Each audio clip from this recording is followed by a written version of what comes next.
back to another episode of Father Time with D'Amico and Blair, a podcast where dads talk about balancing fatherhood, relationships, careers, and passions. I'm D'Amico, your resident first-time dad navigating the wild waters of toddlerhood. And I'm Blair, I would say a vet in the 7-year-old waters, but it's crazy out here, so somebody save me.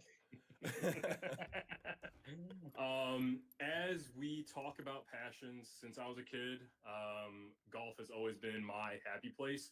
And let me tell you, when it comes to finding incredible courses and capturing them in stunning photos and videos, there is one name that stands out. My man, Mr. Keith Lally, a.k.a. Chief Keith, a.k.a. Forky. Oh, here he is. Yeah. Good one. That's the best intro of all time. I appreciate that.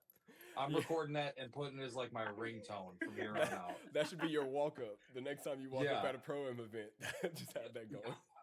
Like when the wife asks me to do something, I check it off the list. We are playing that. Like, there we go. I appreciate it, man. Thank you. I appreciate you guys having me. Yeah, thank you for taking the time to spend with us today, dog. We really appreciate it. Oh, man. Anytime. My pleasure. Before we jump into just the normal conversation, Keith, we actually did a segment on our first episode where we did a fictional father draft. Okay. We just went down and listed our top 5 fictional fathers. So you don't have to worry about drafting. You're just going to list off your 5, but I'm going to give you... Yep. Thanks. Top 5 father figures. Who would I say? So I would say for me, and it's very similar to your last one, where he's only in like one episode where he's a father. Mm-hmm. It would be Michael Scott when he comes back for Dwight's wedding and he's showing pictures of his kids. And you're like, that's what that dude was always looking for. And so like when I see that moment, I'm like, oh, I resonate with that. Bluey for sure, because like literally was watching Bluey with the kids like 20 minutes ago. Who else did I say? Like, honestly, I think I wouldn't say he's a dad I'd want to be like, but he's just kind of funny to me. Like The Simpsons. That was like the dad in all the shows. Like Homer was like part of my childhood. Yeah, that's a classic. Who else would be? I would say they were kind of like a father figure. Master Splinter? Oh, Master God. Splinter. He was like their dad, kind of. He's a seafood. That's a daddy. Hell yeah. Yeah. That is great. Because I'm like thinking about stuff like, when did I think about people being dads when I was like a kid? Like when did fatherhood resonate to you as a child, and then now? Yeah. One more pick. Who do I look up to as a father? You know, I would also say I'm gonna steal one of yours, Blair. Phil from Fresh Prince of Bel-Air, because I grew up watching that when I got home from school all the time, and like now you see all the stuff like on Instagram, like clips of old Phil clips about, and it's always about being a dad. Always. So like, yeah, I'll copy you on that one. Oh, it's all good. The copy is real, baby. And I love it because Uncle Phil is like J. Cole said, first thing first, rest in peace, Uncle Phil. Like, you're the only father that I really knew. And if I get my woman pregnant, I'm going to be a better you. Like, I strive to be the greatest version of like Phil Banks that I could be. He's the greatest dad. So that's crazy you mentioned that. I have the same thing when I watch Bluey as well. Like, I know that was on your list, D'Amico. Like, when I watch Bluey and I'm sitting there, I'm like, man, I could have been doing something else better with the kids today. You know? And I get like that almost that remorse for like, maybe we didn't need to sit here and watch TV all day because it's cold. Like, you know, Bandit would have done something. I think he kind of segued into a really great question. Big time.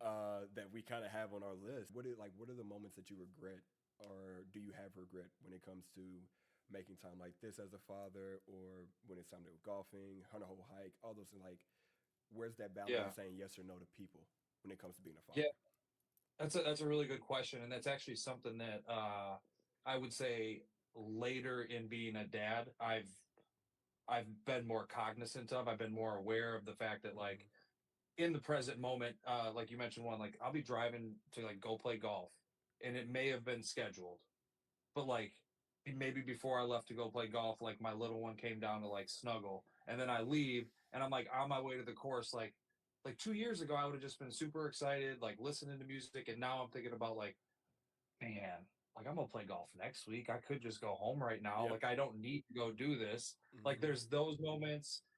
There's definitely moments just because of like work where I'm gone and on the road, and you like call the kids and you're like, hey, just want to check in, and they're like trying to talk to a 7-year-old on FaceTime is useless. But there's Yes. those moments where you're like, man, if I was just present right now, I wouldn't have to be worrying about the fact that like I can't even get a hug, you know? So I do think about those things quite a bit. And I think about I but at the same time I do also have moments where maybe I think if I'm being honest, I'll have like I'm a little bit selfish and I go, hey, I know that I'm away, but this is like critical for me to then enjoy those moments when I do have them more because I'm making that time for myself. All right. So it is a balance. Yeah. I mean, As a father to a I, 7-year-old, I have so many yeah, questions. Can I? yeah. Let Because me get okay. I can't really relate to that. My daughter just learned the idea of a hug, like literally today, where I'm like, all right, like pop a hug, and I'll give her a hug, and then I'll be Mhm. like, all right, Mayari hug, and now she'll give me a hug, and she'll like put her head on my shoulder, and she'll just be like, and I'm just like, I'm done. I'm done. Yeah. I'm never leaving the house ever again. I can't. Don't ask me to tee up. There's nothing outside this house that matters. I just had that moment with my daughter. Like I call my daughter sometimes and I'm like, hey, daddy misses you, and she's like, why are you calling me? Yeah. So it's like, to me, that's like the biggest punch in the stomach because like you are my entire universe. There's nothing I would not do to make sure that this world spun for you, and I'm just a cloud. I'm a shadow to you. Right. So it was like, I want to ask, how do you feel in those moments? Like when you want the love as dad and you need that love, but like you didn't like that child's not made for you. So like, how do you balance that feeling? Yeah, so I would say like kind of two things happen. Either one, I recognize the moment and like just current situation, I'm not able to do anything about it because like I'm on the road traveling for work or I'm on like a short golf trip or whatever. But then there's moments where like let's say I'm in the home, so I do work from home and like she'll want to come in and it's like 4:30, 5 o'clock, and she's like expecting this is the time when dad should be playing, and I'm like, hey, I've got to wrap up like another half hour of meetings, and I'll kind of like just be dismissive of her, and then it's those moments where I'm thinking about it immediately. Like the next thing I do is I go, well, what's it matter if I add 5 minutes to my day later? Like Mm-hmm. I will like literally get up and I'll just be like, hey, this can wait. I have this right now. This isn't going to be here for a long time. And I know that because I have a teenage daughter and I don't get those moments from her. So, it's been through like learning experiences and I'm like, all right, this can wait a moment. Like let me go attend to like what's really most important. And it ends up being like better for you anyways. And you're like, all right, I feel good about that now. Right. Yeah. It's kind of like you have that moment of like, oh, okay, so this this shit didn't matter because it's still gonna be here. Like, I'll never see you again at 7. Like, Yeah. never. Because like it's times where like I feel like where I feel like I should explain more to my daughter. Like, hey, daddy is the one who needs this hug right now, not you. You don't need Yeah. the hug. Like, you don't Yeah. know how heavy the world's been on daddy, and the only thing that makes it feel better is a Penelope hug. So please. And she's like, Mhm. That. nigga, I'm trying to play like Kirby. I don't want to hug you. Yeah. And I'm Yeah. like, okay, let's play. Yeah. So I First actually got one, a First kid, yeah, my first kid, yeah, first kid. yeah. Yeah. That's the thing that's crazy too. And like, I wish, sorry to interrupt you. I just felt like this was important to say is the things that I've recognized now with my 7-year-old that I act on weren't things that I necessarily was like aware would be so important to me with my first daughter. Mm.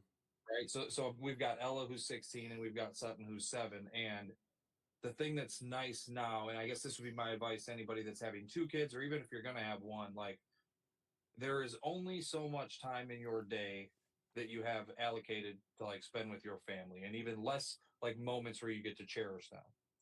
So take them whenever they come and recognize that like, you can't put life on hold. We have to work, we have obligations and things like that. But like when your kid asks for 5 minutes or 5 seconds, like you can always give that up, and that would be my advice that like before I didn't recognize that, and I would be like, I'm pursuing my career, or I'm pursuing, what I would like to do today. Like I want to go play 36.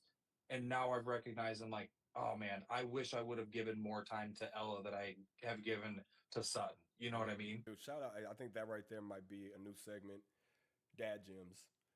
That's a dad gym moment right there, bro. That's Like a bar. that's a dad That's a gym bar. for sure. I Yeah. love it. Oh, let's That was go. beautiful. Yeah. What a beautiful monologue, Keith. I mean, that right on, right on.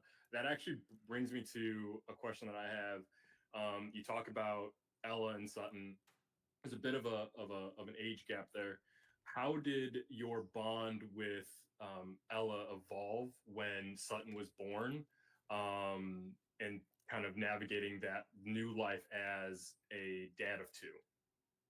Yeah, so I would say the way that it evolved the most was I was so much younger, right? I was in my early 20s, like when I had Ella, right?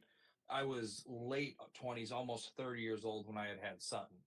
Like I was 20 years old when we had Ella. And so for me, the the thing that was crazy is I wasn't prepared because I was still like kind of coming out of those teenage years. I Yep. had other priorities. Like my priorities were like, yes, I wanted to raise this family, but yeah, like the bar is open. You know what I mean? Or like, you know, I would like to go party with my friends and go play beer pong in some stranger's basement. And I hadn't gotten to that point. That's funny as Now that hell. I'm like now that I'm and also too like now I'm like mid to late 30s and I'm to the point where I'm also like I would rather not go do those things. And so part of that is just like with age comes experience, but also with age comes as you get older you want to do less of those immature things. Yeah. And those Yeah. immature things are like what took away time from me before. So the biggest thing is just recognizing that like when I had kid number two, I was like, I can really, really have an impact from day one. And I can make like, because I would say Ella is definitely more drawn to like to my wife Laura, and whereas like Sutton is like my little miniature twin. Love You know it. what I mean? Like my shadow. Love it. What's the age gap? 9 years and 3 days. So look at it. When we talk about fatherhood, that is it right there. That was the pinnacle of fatherhood. That man didn't say 9. He said 9 years, 3 days, 2 seconds. That's Yep. I knew it. but no. So It's like he's answered that question before. yeah, it's kind of like he has. So For sure. do you feel like in certain moments you have to, I guess, like show more love to your eldest daughter because the world already gives Sutton the most love because she's the baby, and Yep. that 9 year difference, she's like aware at being 9 when Sutton's born. So, kind of touch on like how you had to navigate those waters as well. Yeah. So one of the things that I kind of chose to do with both of my children early on, and I think this just kind of comes from like my experience as a kid. So, when my brother and I share the same parents. So I'm the oldest boy, also like first grandchild born. Got And then there was my brother, and he went through some of the symptoms that you did, where he was kind of like middle child and he acted out. But he did some wild shit though. Richard did some wild shit.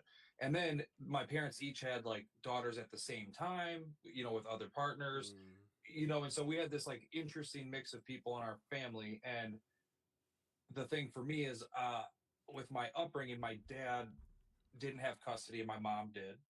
And then as a result, with my mom, we're in a house with three people. I was kind of expected to just figure it out. And so I didn't have, I would say, the attention that I would like to from like a normal parent, or, as a kid. Um, no, but like really the thing is I wanted to make a conceited effort to do more for my kids in terms of like explaining things and talking through things. And so with Ella in particular, now that she's older and I can kind of have those conversations, I do have more one-on-ones with her where I'm explaining like, hey, the reason I'm maybe being a little harder on you for this isn't because I'm like disappointed with something that you've done. It's more because like I know the expectations that you set for yourself, and I'm just helping you hold yourself there. So I would say with Ella, I have more of those, more the intellectual and emotional conversations. But at the same time, too, like if there's moments where I'm like disciplining or maybe I'm giving some criticism on something, I do like to make it an effort to go to her and like show her love afterwards and go, hey, I know we just talked about this. I want you to know, like, I love you a lot. I'm so proud of you.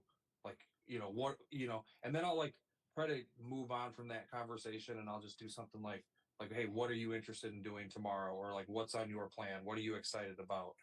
Um, but I do. That's a really good question, Blair, because I do subconsciously think about it, but I do it in a different way. I think Mm-hmm. with my little one, I show love through like wrestling and more smooches and play fighting and Mm-hmm. maybe buying her more toys and garbage that she doesn't need. And the other Exactly. one, I show her the love through more of like the intellectual and emotional conversations. I can kind of see Yeah. where it would be not difficult, but more of a challenge because you have to parent a teenager different than you parent a preteen or an adolescent. And Mm. also good wisdom for the fathers in the community who might be going through that right now or have questions about Yeah. that but are afraid to ask. Like we said, guys, this is a podcast and a place for you guys. We're just the placeholders. This is a conversation with all dads around the world. Exactly. I love Exactly. it. Keith, on that, Mhm. knowing that Ella is getting older and obviously she may have different interests than Sutton, what are some of the hobbies that you share with your daughters, whether they be together or separately? What are some of the things? I know I saw y'all saw Hamilton a little while ago. So like Mhm. tell us more about the hobbies that you share with your daughters or with your family. Yeah, yeah. Yeah, it's awesome. So with Ella, this will kind of our hobbies also kind of describe like their personalities as well. So Ella is a very like creative kid. And so like our hobbies or at least where I as thinking I'm the cool dad try to like connect with her is she loves to like draw and do, canvas work and these like really cool like conceptual pieces that like she hangs in her own room, and I try to connect with her and talk to her through like my background with photography and like the creativity through making like golf videos and Mm-hmm. things like that. And what I've noticed is that she's not in like the realm of like picking up like a DSLR camera or something like that, but like in the morning, if she sees a cool sunset, she will take a picture of it. Or sunrise, not a sunset. She sees a cool sunrise, she'll take a picture. If she sees like I don't know, anything that normally she would never take a picture of, she knows that like I'm looking at the same thing. So like kind of our creative eye is what I really share with Ella. With Sutton, it's more of just she is a like an energy ball like me. So like whenever I need to like spaz out or get the zoomies out like you would with a dog, that's like my go-to person for that because I know that she'll be receptive to it. Like Yeah. it doesn't matter which mood she's in. Like if dad wants to be crazy, I can literally go interrupt her doing anything and she'll be like, "Let's go." Let's Like get crazy. so I yeah, love it. yeah. Yeah. So and part of that's the different personalities, right? Like Ella, even when she was younger, she wasn't like let's wrestle.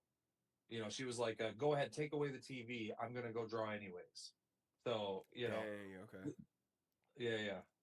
So which daughter is the Hamilton fan? So Ella's the Hamilton fan, yeah. And that's oh yeah, I forgot about that dynamic. So that's such a cool story. So I had never really been into plays or anything like that before. And she was like really in this Hamilton phase, like Hamilton everything for Christmas. And then one day she was like, hey, we should watch it. And so we watched it together. And there was this moment where when I was watching it, it is a really, really cool like production, like Broadway play. What was cool for me is seeing her reactions through like certain things, like certain songs where I could see her like actual emotion because she was so invested. And so this summer, my wife and I went out for like just a trip with us. We went to Hamilton, and man, I'm gonna cry talking about it. But I was like watching that stuff, and I was getting emotional because I remembered like watching it with Ella at home, and it was just instant. I was like, hey, we're 1,000 miles away, but like because you shared this with me, I learned to appreciate something new. So, oh man, Good you got me shit. with that one. Hey, Yeah. Yes. that was our goal. Our goal for this podcast was to have fathers come on here and You actually will show. get got. Yeah, you gonna get got. You come on here. Yeah. We hood niggas, but we Katy Curry. We gonna get Lil Wayne to cry in the episode once. I'm Oh. telling you. I know we all have in our own image, in our own mind, what the perfect dad is, but society can kind of paint you or put you in a box. So for you, Keith, probably like people seeing you being a golf dad or a golfer and a photographer and things like that. How do you balance what society kind of perceives as your perfect, or what they think your image of a perfect dad is, and what your image of the imperfect perfect father is. Yeah. So I think like society's image of the perfect dad is the guy that's kind of like the sole provider financially. uh Mom is more of the emotional person, dad is more of the I'm going to teach you how to work with your hands, I'm going to teach you life lessons, Mm-hmm. more of the masculine sides of just like development. So I think that's like where society believes dads come from, and very much so like that's where what my experience was like with my father, right? The one thing I'll say is like I think society has always thought about dads as being like the hard workers, right? Not to detract from what women provide, but I think that was society's opinion. And Yeah. that was kind of what I went through, right? Like my dad was I work all the time. I didn't do like father, dad, sons. Like I didn't do the things with my father that I do with my kids. And Oh. so as a result of that, I've taken like what I saw in society and how it was normal in my life. And I was like, we were kind of just talking about this with the last question, but like I realized I was like, I don't want to be that. To me, there's no reason why I can't be the dad that like takes my daughter to school in the morning and is available to do pickups and is able to make it to every single like Christmas pageant, Easter pageant, Yeah. things like that, things that my dad missed, right? Because he Mm-hmm. prioritized what society prioritized, and that was work. Work was how you provided and were a dad. If you made money and provided, you were a dad. Yeah. So I will admit though, like that wasn't something that was natural for me for day one. So when I say this, it wasn't something that like is easily accessible for every guy. Like, so my example of what I think the perfect dad is, or, you know, what I try to be, which is, how do I provide for my family the best I can that also enables me and puts me in a position to do as many fun things with them as we can, right? Mm-hmm. Like, how do we share experiences with my kids that I didn't get to do, like with my dad? And I think part of that is just like making the determination that like I'm solely focused on how am I going to do the next like cool thing for my family, or the next thing that's going to make like their week better or something like that. And I don't always think about that, but when I'm intentional about it, I think that is to me what kind of being a dad is trying to figure out how do I spend more time with my family. Yeah. And one thing I guess I'd add to it too is like there's no like guidebook, right? There's no set list of instructions on how much time to spend with your family. And so the things that like I do compare it with are like maybe the guy that I played golf with 2 years ago, where we used to play like every weekend. And now he's like, yeah, I played 3 times this year. Like we were doing family stuff all year. Like I talked to that other dad, and I'm like, man, am I like not doing enough? Because like I only played golf twice this month, but that's more than that dude played. Like, Oh so I yeah. start comparing myself. Yeah. And I'm like, and so it's tough because we get in these modes where we like compare ourselves, which is kind of like what we were talking about earlier with like who would we see as the father. And you know, I think it's one of those things where you kind of have to check your own internal like compass and just be like, hey, am I putting in the work? And anybody that's motivated will be able to be honest with themselves and say, yeah, I'm doing the best I can to be a dad. And even if they're right, they're still going to feel like they're not doing enough. That is my idea of it.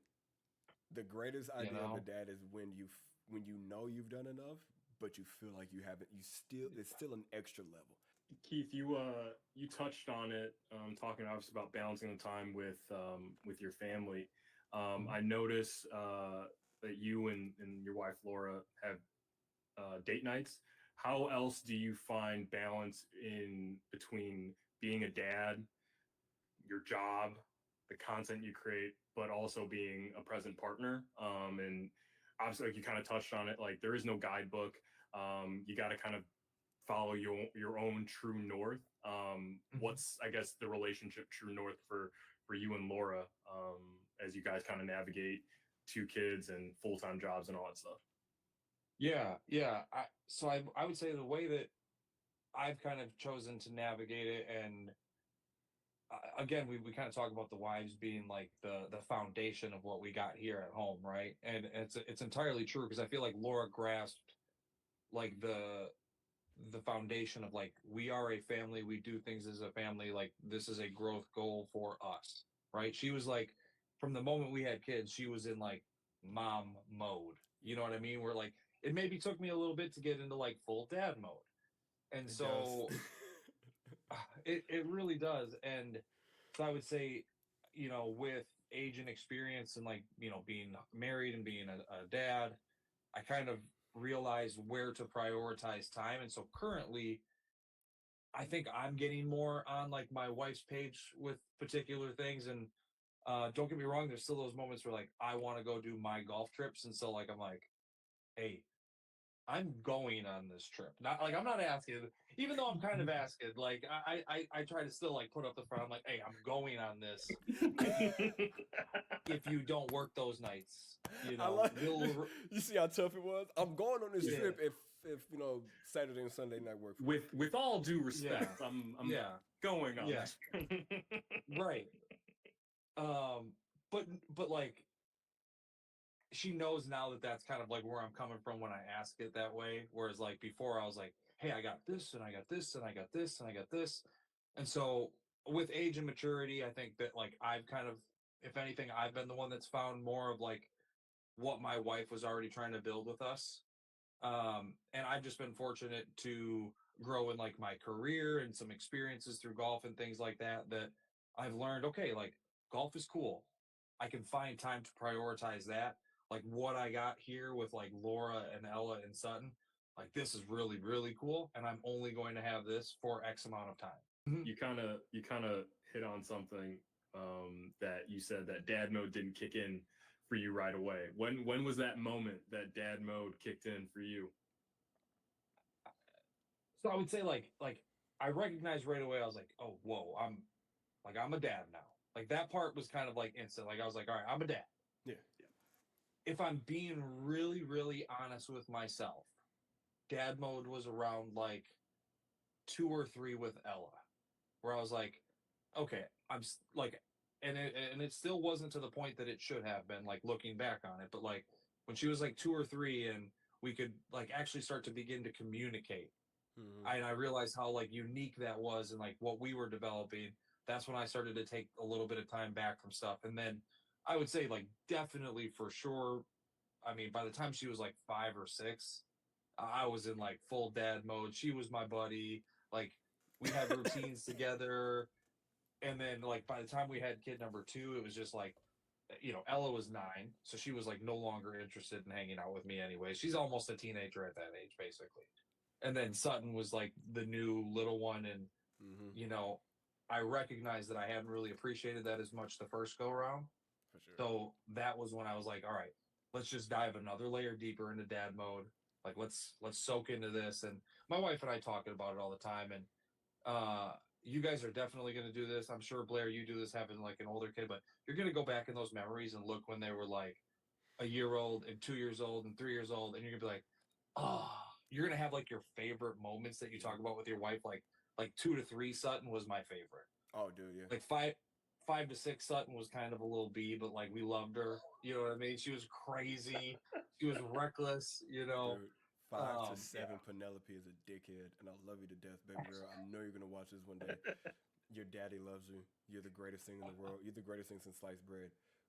But when you turn 5, if I could have just karate kicked you slightly off of a playground, I would have. Yeah. Oh my This is God. Sparta type kick. Oh no, just like a something like a little twitch, like like one of them. Got you. It's like a stretch punch. Yeah. Got you. No, but like no, Didn't it's see you there. like, oh shucks, it's you, Penelope. No, but I wholeheartedly understand that, and I'm pretty sure every parent, not just dad, every parent understands exactly what he meant by those ages. And D'Amico, I cannot wait for you to send me that text one day where you're like, "Hey, bro, I know what y'all talking about. Episode 1, I get it. I fucking get it. Man, she just looked at me and then looked through me. ... What do I do?" Yeah, that. Yeah. As a new dad, like I feel like there's that sense of denial. Mhm. Because like when I told people like, hey, like It'll never happen to me, ass nigga. yeah, Not like me. like when Kate said like she was pregnant, like the first time I went golfing, like and my wife is expecting, I'm like, oh yeah, like hey, I'm gonna still be golfing a whole lot, and all my friends that had kids are like, no, you're not, and I'm like, nah, it'll be fine, it'll be fine. My It wife's wasn't. different. Ex- My girl's I mean, different. my wife is different. She would have been okay with me golfing, but it was more of I just wanted to be there for the doctor's appointments and just to kind of be around. I was like, Yeah. you made a decision to do this. Right. But yeah, I think that's I awesome can't as wait for that moment, 5, 6, 7, whatever time it happens. Like, Yeah. Because a lot of people classify it as like the terrible twos or the worrisome threes or something like that. I'm like, no, my daughter turned into an asshole when she was 5, when she could like actually say words like "no, daddy," and like have the tone in it to where like she knows what she's trying to say. What? No, daddy me again. No, daddy me one more time. I don't know this side of you, Keith. Tell me about your golf content, where your love of golf came from, why creating content is your thing, and where you see those things kind of going moving forward. Yeah. So with my golf content, kind of the love for it started, I would say maybe 6 or 7 years ago. I mean, I started playing golf really when I met my wife, Laura, and she didn't play golf, but like her dad did, her uncle did, brother did, everybody. So I was like, okay, I can do I this, like this which I girl. I like. need to impress these people. I'll play Yeah. golf. I'll get along. That was where I started, and then I just became hooked. Like golf was just one of those things I gravitated towards. I was like, all right, this was competitive because I had played sports in high school and in college, and it was nice to have like something that I could actively get better at, right? Yeah. And then I was also still getting to hang out with her, right? Which, by the way, what's interesting, I've never played golf with my wife outdoors. We've played on a simulator before, but she's just, it's not her thing. My wife hates it. So like I started playing, and I would say like 6, 7 years ago is when I got into the content side. I had shot like BMX stuff back in the day, but like really around a golf course, I was like, all right, I'm going to just start taking photos. And this was a little bit after I'd kind of created a golf page called the Sweet Spot Golf, and I had created that out of the fact that my boss caught me on Facebook, and he was like, "Hey, you can't be on Facebook during work." And I was like, "That he isn't on Instagram." And I created an Instagram just for golf content. And then I started like seeing people like going to cool golf courses and taking cool photos. I was like, I could do that. I know how to use a camera. And then I just started to like develop this love, and I'll say I started to get better. And when I got into the video side, and I would say this is where my following, not following, but like where I've made relationships and where I've made connections with people through particular content was making like what I call rap reels. So I would literally take golf content and I would edit it to like all about the Benjamins, or I would edit a video to like some Baby Keem song or something like that. Like I would put everything that I listen to on over golf video stuff. Is Like Keith everything. Keith, how many barbecues have you been invited to? So this is the one thing we didn't talk about. So like when my parents got divorced, I lived at the barbecue. So when my mom got married, my whole side of the family on that side is black. So like I've been to the barbecue. I helped cook. Like we've been there. He's inviting people. He's inviting people. He's inviting. Yeah. Hey, look. Yeah. So from the second you got on here, for some reason, my like the Negro hymns was like hymning inside of me. I was like, there's something about him. Sorry, I didn't mean to interrupt you, big dog. No, you're good. You're good. Yeah. So I started making rap reels, and it was just like at the time people were making some videos to them, but like I was just making it a point that I'm like, this is what I'm interested in, and I'm going to push it down people's throat whether they want it or not. Like this is what's going to be on the Instagram reel feed for the Sweet Spot, and people like were receptive to it, and that's where I like really started to build relationships and grow. And now with content and the last couple of years for us as a family has been a bit interesting. Like it's been exciting. So like we bought our first house a year and a half ago, and with that is more expenses, and so it turned out that you can't go on as many golf trips, or you can't go shoot as many golf courses as you'd like to, but it's still something I'm like really passionate about. And this year I'm actually making more of an effort to get involved with that and do that again, because that's also where I feel like when I'm creating and doing that stuff, everything else for Keith tends to work out so much better, because that's a real big important thing for me, and like that me time. You found like you need to have that sliced out father time, but it's in order to be a better Keith at work, a better dad at home, and a better husband to your wife. And why is that important? 1,000%. Oh, why is it important? sorry. No. Why is it important? Yeah. Why is it important? The reason it's so important, I mean, it's probably like the simplest answer is like being part of a family and being the father and kind of the leader of the family and having that time with your kids.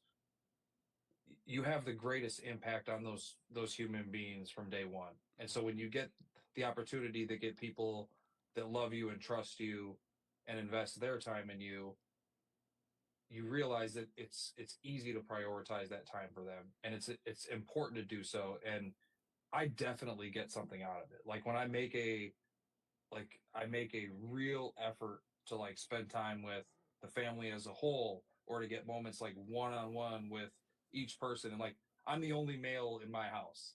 Like a lot of my Same. conversations are, you know, things Girl I can't dads. control. Right, Yeah, girl girl dads over dad here. life. But man, like, and that's another thing that like I wish I knew that 10 years ago, Yeah. because I think I would have been further along with where I am. So it's definitely important to like make that time for the family, and like I guess yeah, you just got to make time. It's about your upbringing. Parents split at a certain age, Mhm. and then you kind of get split into two homes, in a sense. Yeah. Kind of navigate us through like how you were feeling in those moments. My daughter currently is between two homes. D'Amico grew up, same thing, got split up. So how Yeah. does that how does that directly impact how you see life and how you parent your children? Yeah. So uh, when I think I was 3, almost 4 years old when my parents got split. At the time, it was just like my brother Richard and I, and I was the oldest brother, and um, I would say growing up, by the time I was 8, we had then myself, my brother, and my sister Marka at the time, and Marka's 2 years old at the time, and I'm at the age where like I want to go start doing sports and things like that, and like hanging out with friends, and like one like money only goes so far, which means the car only goes so far, which means I only get to go do so many things. Yeah. And when you're the oldest, it just wasn't prioritized. So I don't typically talk about this a whole lot, but after that point, when I was 8, I kind of made a decision, because my mom had custody, but my dad had the weekend rights, and it wasn't exactly the most fun thing in the world. And uh, I kind of made the decision when I was 8 to like relocate. So I went and moved in with my grandma. I asked my grandmother if she would take me in when I was 8 years old. And really, I do remember this, and I don't know how I had kind of the foresight to think about this, but I knew that if I lived with grandma, my life was going to be better, Mm. right? Like I knew that I would be able to do the things that I wanted to do. Although maybe as an 8-year old, those things were like play with Power Rangers and shoot a basketball and jump my bike off a sidewalk. Like Yeah. I knew those were things that grandma could provide. And so for me, I went and I sought that out, and I lived with my grandma from when I was like 8 until I was 18. Now through that point, I would go bounce back, and I still had a great relationship with my mother and my other siblings. And I still had my own room at their house. So I would go over there every now and then and sleep over, but like I was a grandma's boy at that point. Yeah. And then when I had my own family, it was okay. I know the things that led to like why my parents were where they were. And it was, decision making from my father, prioritization of their relationship, which affected like essentially who my brother and I are today, right? We'd be different people if that doesn't happen. And so I just said, okay, I know how that affected me, so I'm going to create a situation where I'm doing everything I can to give them the exact opposite, so that as they go through, like, I'd rather them be pissed off because like they thought dad was broke, like not dad didn't hang out with them, or dad didn't have time to like go to their basketball game, like yell at me for other things, but not because I wasn't present. Yeah. You know, For you to have the wherewithal at 8 to be like, I want to be in a place where I'm seen, heard, and like loved and cared. Not saying that you weren't that there, but you knew. Yeah. You knew what could have happened. There's 3 different universes out there that have a different key. Yeah. And they're all different. One of them is a gangbanger who has face tattoos. One of them is a very preppy dude. And then we got this nigga in front of us who I'm so excited, D'Amico, that you have linked us together. So I gave him the eye. I was like, I need more. Keith, I thank you so much for giving us the time. Oh, I truly, truly appreciate you, bro. This is a great conversation so far. Well, real quick, I just want to say I appreciate this because I think the thing that's important about, although this setting is in a podcast, I don't think we talk about these things enough. And it's like a healthy thing. Like, I know that when we get off of this, I got family down there and I'm going to soak that up because of like the dopamine that I've gotten from this conversation is going to allow me to go enjoy that much more. So like, thank you. I appreciate you guys. Thank you guys for being here. If you do like what you're hearing, make sure that you like, share, subscribe. Leave a comment down below on who your favorite fictional fathers are and your favorite golf spot. If you play golf, visually, golf spot if you played it, or visually if you've only watched it, and your favorite golf spot that you've played at. Okay? You got a lot of, well, at least 2 really cool things in your background. I don't know the third one. Who is that in the middle? What's that in the middle? So that is a photo of Arnold Palmer hitting out of a bunker in 1962 at Royal Birkdale. And it's a pencil autograph. Oh, so damn. instead of like signing it with a pen, I don't know if it's true. Somebody said that makes it a little more interesting. I just take their word for it. It is. I have a whole bunch of other stuff. I got something for D'Amico. I've been waiting to show him. Oh, here we go. Yes. This was the new addition. Yes. To the office. So The office. I love it. Gotta put it up. Okay. And what was weird at the time is my dad had just moved out. That is amazing. What does it do when you put it the other way? It just turns all black. Oh. Yes. Oh my God, dude. Okay, so we're all the same people. We're all the same people. Let me get a Funko Pop. He's got to get one. I gotta think of his name. That's the Christmas version of Dwight Schrute. Yeah. What's it? Belschnickel. Come on, Belschnickel. And then we got Meredith. Your boob is out. I've got so many more, but yeah. Meredith, your boob is out. She's like, oh, what do you want? No, I love it. I love it. These are the new ball markers, by the way. Oh, prison Mike, you got a good life. You got a good life. But one friend bought it for me. I let another buddy borrow it, who's also an office junkie. He forgot to give it back. And I hadn't seen him in like 3 months. And he's like, I felt bad, so I had to give him back with a friend. So then he gave me Dwight. And I was like, oh, sick. Now I got 2 of them. All right, just to bring it back to some fatherhood talk. I'm hoping to bring a segment into the podcast, Keith, and we'll kick it off with you. As a new dad, like, what would you give that new dad or that new expecting dad? What's that one piece of advice you would give them to kind of prepare them for the journey that they're about to go on? The advice that I would give them is that you're not going to do everything right? Like, you're not going to always be able to get the baby to stop crying. You're not going to give them the best advice when their feelings are hurt. But the one thing that you can do from day one until as long as they'll have you do it is you can show up for them. You can be there for them. Give them the time, recognize that you're the most important person in their life, one of 2 of the most important people in their life. And so I would have recognized that earlier, because I would have just dumped more and more time into my kids. And so that's it. Like, you're not going to get everything right, but you can get the effort and showing up for people, and those people being your kids. Like, that would be my advice. Show up for them. Keith, what's on the schedule for you content wise moving forward? What's 2024 look like for you? Yeah, now I get to let loose a little bit. All right. There we Yeah, go. talk that So talk. we finally got some good things planned. So coming up, my good buddy Dan and I are going to be meeting up with another good friend of mine, Ethan, down in kind of doing a Tennessee slash like Alabama trip. So we're going to Sweetens, going to Troubadour, going to play some stuff on the Robert Trent Jones Jr. Trail, like or the RTJ Trail, and just going to be like a Thursday through a Sunday. But we're going to fit as much golf in. It's like all drone. I'm bringing everything with. So like that is going to be a content trip, partly for like some Johnny O stuff. So I do some work with them, Shout out and they're Johnny O. great to me. Shout out Johnny O. They take care of me there.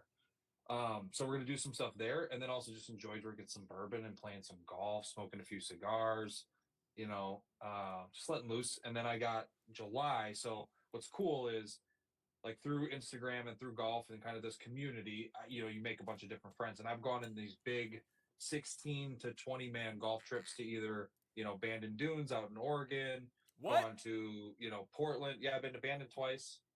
Love Bandon, love Bandon. And then I didn't know if I believe me. Yeah, if we I didn't go to know each Bandon other. now, I'm closer to I'm Portland. coming to the barbecue. I'm closer to Portland than I am to Bandon, but anytime you're in the city, I'm serious. I'm down. I'm down. anytime, house is open. So what's cool is like those dudes. We've traveled to like 3 or 4 different places. They're now coming to Wisconsin. So in July, I'm taking them on like the tour of Wisconsin. Not taking them, but like I'll get to show them the cool stuff. And that'll be pretty sick. Yeah. So that's really what we got there. And then I just planned like, I told my buddies like we all have those core group of dudes we play with, like 2, 3, 4 dudes that you play with, and I just told them, and they've kind of come to know that like that wasn't like some fad. Like I like bringing my camera out. I've taken pictures of them on golf trips, and it was interesting because like they weren't very into me bringing a golf camera around before, and now they like get it. They get it, and so it's cool because now that like I just feel like I can bring the camera out more this year and like get more content, do more fun things, like make more rap reels That's or rap awesome. reels. Love it. That's Yeah. awesome. We That's need more awesome. rappers in the world. I'm a little surprised that like there are people that are a little uncomfortable to be on camera, like Don't be. or for you to be like for you to feel uncomfortable bringing your camera to a group. Obviously, the group's got to be kind of conducive for it. That's surprising because I mean, when I played with you, I knew you were going to take the camera out, and I was like, well, I know Keith. I know he's a freaking snipe with this camera. I'm gonna look. He's gonna make me look good. That's all I'm trying to do. Yeah, exactly. Yeah. I mean, I looked stupid as hell on that boat with a short par 4 with the fishing rod. Oh yeah, my gosh, I forgot. Yeah. that was Had you gone fishing before that? No.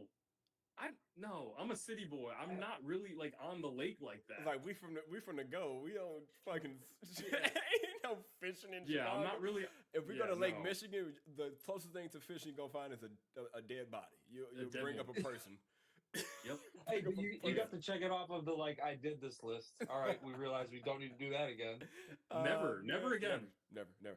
So I've been fishing once, but it was on land. You went fishing in a boat? Yeah. How was it was that? for a lifestyle shoot. Oh, I mean, not gonna lie, I was seasick. Really? I did not like. I didn't enjoy really? that at all. Yeah, I didn't know I could get seasick until I got seasick, and I'm like, this is the worst. Oh. I hate this so much. This is stupid. Hey, we did get to play good golf the next day, though. I mean, yeah, it was a great time. I loved The golf. next day- Lac La Belle. Yeah. Whew. To be fair, we went fishing at the worst possible time to go fishing. Midday. Like It was the the worst. middle of the day in summer on a Hot lake as with like hell. people who You are out boating. baking.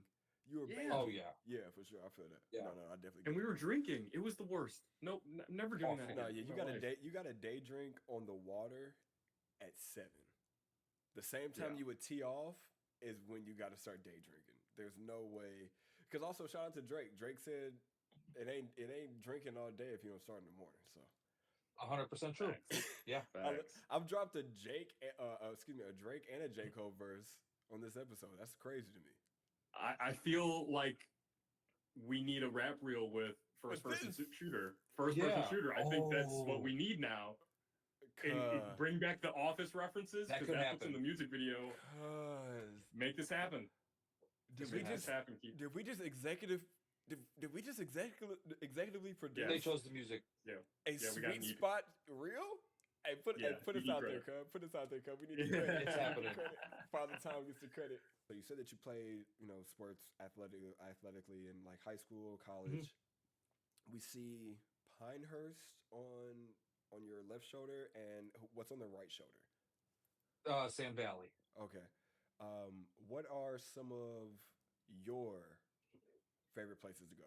Yeah, so favorite places to go would definitely be Sam Valley. So that one's a big golf resort here in Wisconsin.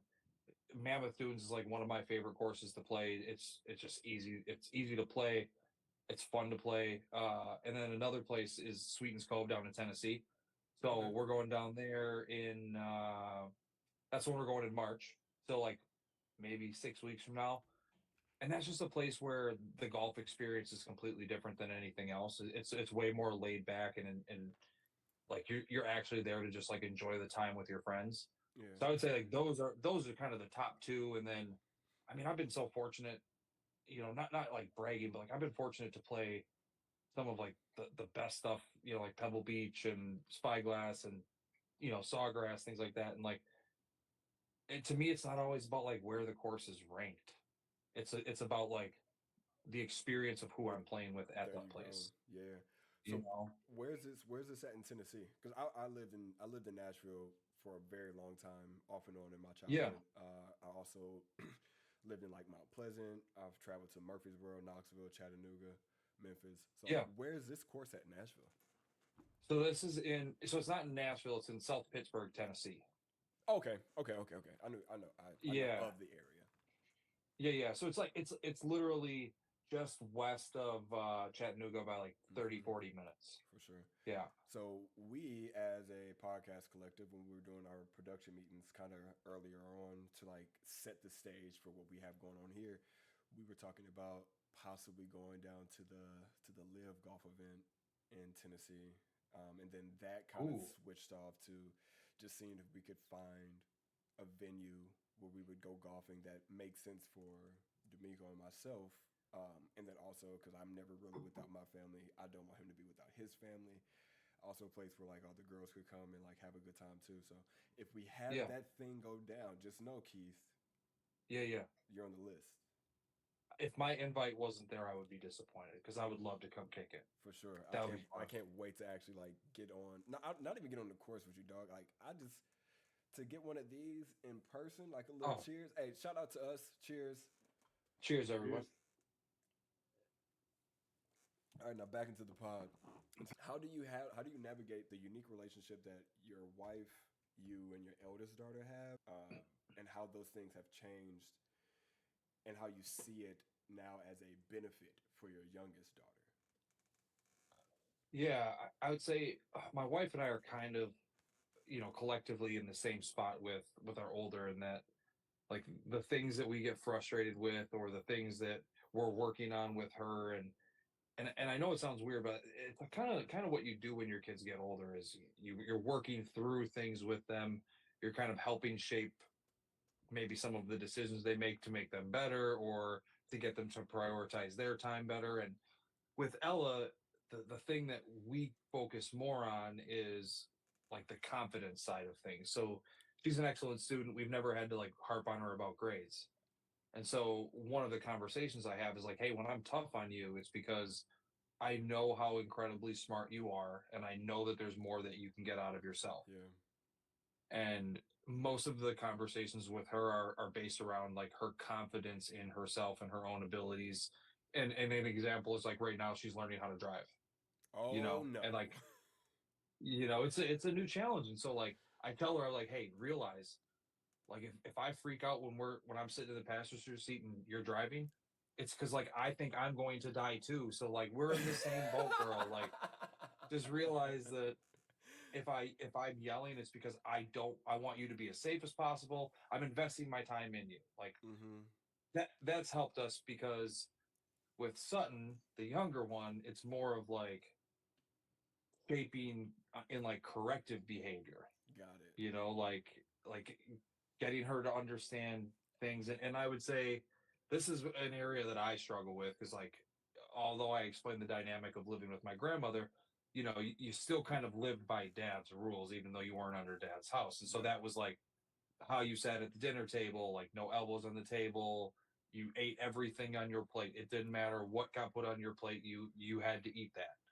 And like in our house, we're more chill. And I'm like, why are we so chill? Like we're offering this kid pizza after she said she wanted pizza. And now she doesn't want pizza, so we're just gonna make her peanut butter and jelly. And I'm of the generation where with the older daughter, I was maybe a little bit more like hardened. So if Ella wouldn't eat, I would like sit at the table with her until she's eaten.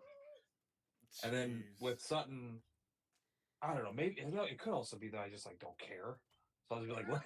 Fine, you want this? I would rather not argue with you. I don't know. Maybe if I'm being honest, that's it. That's That might definitely be it. You're more or less like, That's I'm not definitely it. battling another little girl. You got it. Yeah. PB&J after I made chicken salad all day. For sure. Yeah, it's just you're having chicken salad or whatever the meal is. That's your dinner. Yeah, it's and we just accommodate. And honestly, I don't mind losing those battles every now and then. You know, How do you think that makes your maybe eldest daughter feel? Sorry to cut you off, but that probably makes her feel different, right? She's pissed off. She gets a little pissed bit. off. Yeah. Oh yeah.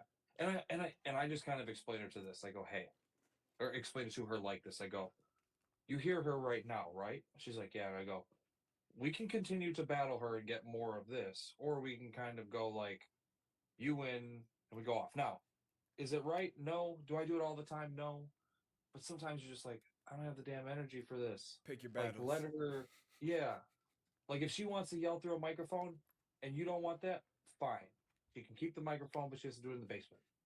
You know what I mean? Like, you just figure it out. I don't know. For sure. But it's definitely because I don't care as much. I love that. All right, we don't want to hold you for too long, so we got one more question for you. Yeah. What you got? Knowing that we're all girl dads in the world that we live in, like how do you prepare your daughters for this world? Yeah, that's a really good question, and I'm almost certain that everybody's answer, if you ask them this question, and they kind of have different kids' ages, I think you'll get different answers, and in this way. So Ella being more of a soft-spoken introvert intellectual child, even from when she was like Sutton's age to now, I've approached like how I parent her differently, right? And then with Sutton, I have to focus more on like the things that shape her in like the immediate. Whereas like with Ella, I was thinking about long term, like, okay, I don't have to worry about like any of the things that you're doing on a day-to-day basis. So I guess all that to say, my kids are such different personalities, right? Like one I'm working on making them be confident, and the other one I'm like, hey, how do I get you to chill out a little bit? Right? How do I get you to like, I want you, and at the same time, for as much as you like drive me crazy and chill out, with Sutton, there's like these certain things that similar to Ella stick out, like Ella's creativity, Ella's interested in like music, Ella's just like attention to detail, her investment in her own education is like, that's what I'm most proud of, like with that kid is like, I did something right there. So that's fantastic. I did it. And with Sutton, I think about, okay, how do I get you to take that same confidence that like drives me crazy because you don't listen to anything I have, but you're doing it because she truly believes that like what she's doing is like the coolest thing. And she has the utmost confidence in herself. And so with my kids, I just parent them differently. And so I prepare them differently. And one, I'm like, hey, how do we strengthen this? And the other one is like, how do we refine this? So it's a little bit of both. And the good thing is when each of them kind of go through certain things, I can kind of pull little bits and pieces from each scenario I've dealt with them. Yeah. That is like in a sense that's kind of wild to think of, dude, because like you are preparing yourself for 9 years to then do it all over again. And now you have tools, but like in certain instances, like this tool doesn't fucking fit, and the nut works. It's the right wrench size, but this tool's not fitting.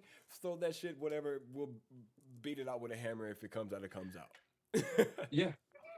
I mean, we've all seen Bluey, right? Like, no, I've not. I have not. Oh, you've not seen Bluey? My daughter's 7. Bluey came out when my daughter was like 5 years old. She was not checking for that. Oh, so like the older kid, like Bingo, is definitely like the nutball, and Bluey is like the smarter, like stronger, independent leader. Yeah. Like that's so. It's like the same way with the kids. You know, like they're gonna have different personalities, but like they're gonna get along. Yeah. You know, I don't know. I love them. They challenge me though. It's great. That's life. That's parenthood. That's literally fatherhood. And again, guys, that's why we have this dialogue, is so you guys don't have to go through this battle alone or feel like you're going through this battle alone. And kind of with that, again, we're not trying to hold up bro for too long because he is a father and has things to do. D'Amico is on the Midwest. They both on the same timeline, so they got shit to do. It's 7 for me, so I'm chilling. I'm about to go get more drinks at the bar. But with that being said, I am your play party host of Motion Country Cousin Sir Blair, aka Sir Winnie. That's D'Amico, and we have a very excellent guest, the illustrious, the amazing, the father of the year, the brother that he is, Mr. Keith Lally. I appreciate you for giving us the time. Thank you to your family for allowing us to steal an hour of your time today. Thank you guys for tuning in. This is Father Time with D'Amico and Blair. Have a good one.